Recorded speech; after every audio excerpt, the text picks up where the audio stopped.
শেখ হাসিনা তার নেতাকর্মীদের সাথে মিটিং করে কি কি নির্দেশনা দিচ্ছেন, যদিও অধিকাংশই দেশের বাইরে, তারপরেও নির্দেশনাগুলো এরকম যে সরকারকে উৎখাত করতে হবে, দেশের পরিস্থিতি খারাপ করতে হবে। আপনাদেরকে ধন্যবাদ প্রায় মধ্যরাতে এখানে আসার জন্য। আপনারা জানেন সাম্প্রতিক সময়ে আইনশৃঙ্খলা নিয়ে জনগণের মধ্যে এক ধরনের শঙ্কা তৈরি হয়েছে এবং আপনারা জানেন জুলাই গণঅভ্যুত্থানের পরবর্তীতে আমাদের ল এনফোর্সিং এজেন্সির মোরাল এখন পর্যন্ত আগের অবস্থায় পৌঁছায়নি। এটা একটি দীর্ঘমেয়াদী প্রক্রিয়া। আমরা এই তাদের ল এনফোর্সিং এজেন্সিকে ঠিক করার জন্য নতুন নিয়োগ থেকে শুরু করে ট্রেনিং এবং এই বিষয়গুলোর প্রক্রিয়ার মধ্যে আছে। আশা করি এর ফলাফল পাওয়া যাবে।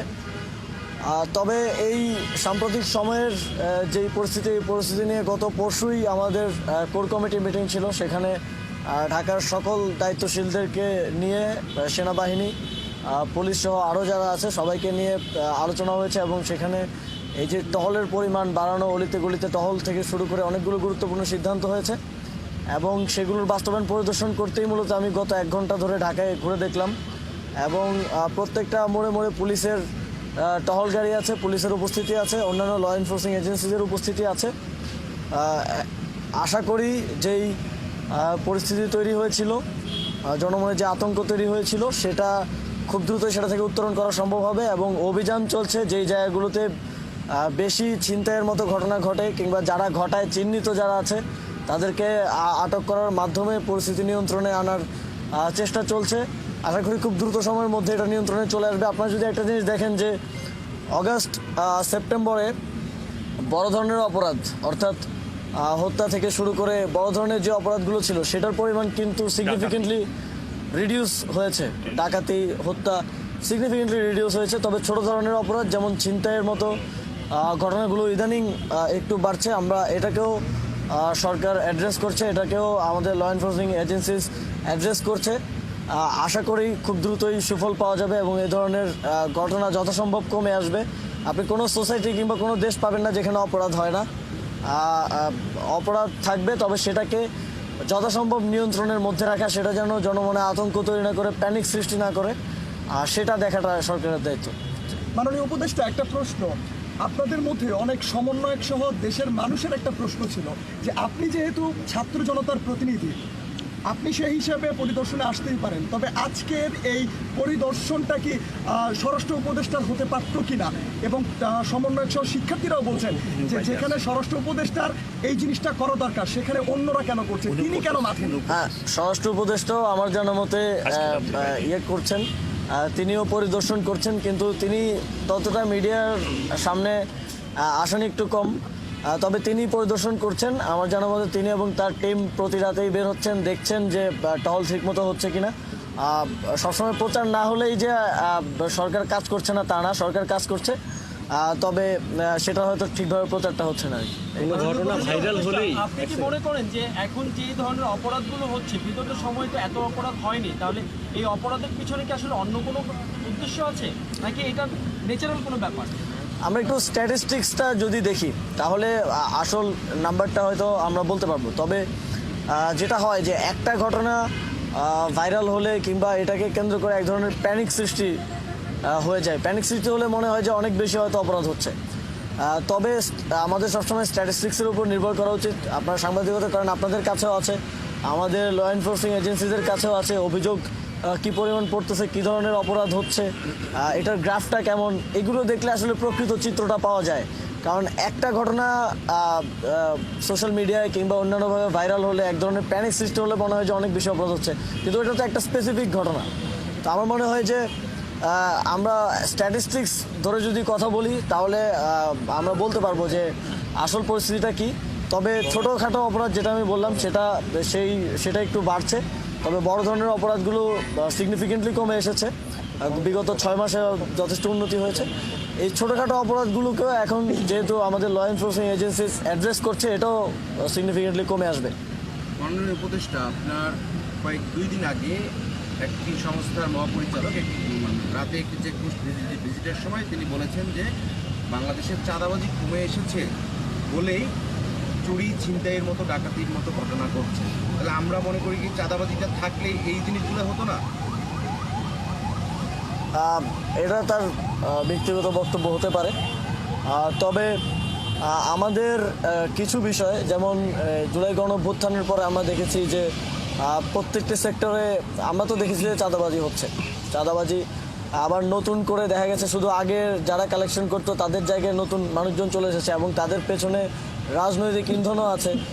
সরকারের কাছে এই তথ্যগুলো আসে যে কে কীভাবে কোথায় কী করছে। তবে আমাদের আহ্বান থাকবে রাজনৈতিক কিংবা সামাজিক যারাই আছে নেতৃবৃন্দ, চাঁদাবাজিকে কোনোভাবে যেন প্রশ্রয় না দেওয়া হয়, কারণ এটাও একটা একটা আইন শৃঙ্খলা পরিস্থিতির মতো বিষয়। অনেক জায়গায় আমরা দেখি যে কেউ কেউ অস্ত্র হাতে, অনেক রাজনৈতিক দলের নেতাকর্মী অস্ত্র হাতে ঘোষণা দিয়ে চাঁদাবাজি করছে। এগুলো এনার্কি তৈরি করে এবং এটা বাকিদেরকেও ইন্সপায়ার করে এই ধরনের কাজ করার জন্য। তো আমরা যদি রাজনৈতিক জায়গা থেকে এই জিনিসগুলো ঘটে, সেক্ষেত্রে সরকারের জন্য আসলে আইন শৃঙ্খলা পরিস্থিতি কন্ট্রোল করা টাফ। মানে উপদেষ্টা কোনো ঘটনা ঘটলেই দেখা যাচ্ছে মানে ভাইরাল হলেই সবার ঘুম ভাঙছে, এই প্রবণতাটা কেন?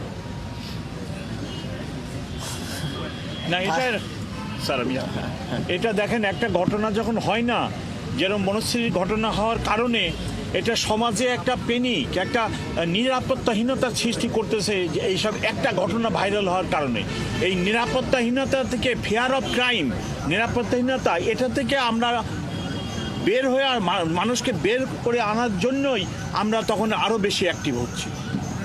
মাননীয় উপদেষ্টা, ডিএমপি কমিশনার কিছুদিন আগে একটি চাঁদাবাজির লিস্ট করেছিলেন। সেই চাঁদাবাজির লিস্ট ধরে কি এই যে যারা চাঁদাবাজি করছে তাদের কোনো পদক্ষেপ নেওয়া হয়েছে কিনা এখন পর্যন্ত? যেহেতু এই যে ইনসিডেন্টগুলো ঘটছে প্রায় সময় আমরা দেখছি, সেগুলোর সঙ্গে তাদের কোনো যোগসাজশ আছে কিনা?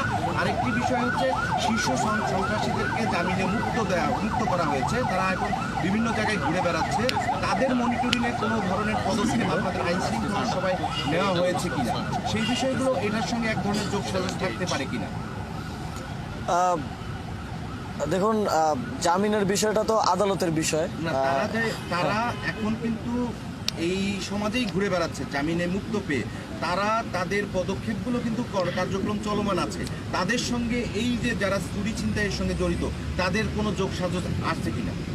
অবশ্যই আছে। আর তারা তো এখন তাদের মনিটরিং এ না, ওনারা তো বের হয়ে আসে, ওনাদের গ্রুপগুলো আবার সংগঠিত করে অ্যাক্টিভ হয়েছে, অবশ্যই যোগসাজশ সেখানে আছে। এদের সঙ্গে যারা চাঁদাবাজি করছে, ছিনতাই করছে, তাদের সঙ্গে সম্পৃক্ত আমরা অনেক চাঁদাবাজ ধরছি। আমার পিছনে ওসি তেজগা দাঁড়াচ্ছে, উনি 78 আপনার পরিসংখ্যান থানায় জেনেন, নিকটের থানা 78 চাঁদাবাজকে ধরে কোর্টে পাঠাইছে। আপনার এখানে হচ্ছে যারা আগে এ ধরনের কাজের সাথে সম্পৃক্ত ছিল তাদের তো নিজস্ব লোক আছে, তারা আবার বের হয়ে হয়তো সংগঠিত করার চেষ্টা করছে। তবে আমরা তাদেরকেও মনিটরিং করে তাদেরকেও যথাযথভাবে প্রয়োজনে আবার গ্রেফতার করার ব্যবস্থা করবে আইনশৃঙ্খলা বাহিনী। এর পাশাপাশি এক ধরনের রাজনৈতিক প্রচেষ্টাও আছে বাংলাদেশের দেশের পরিস্থিতি খারাপ করার জন্য।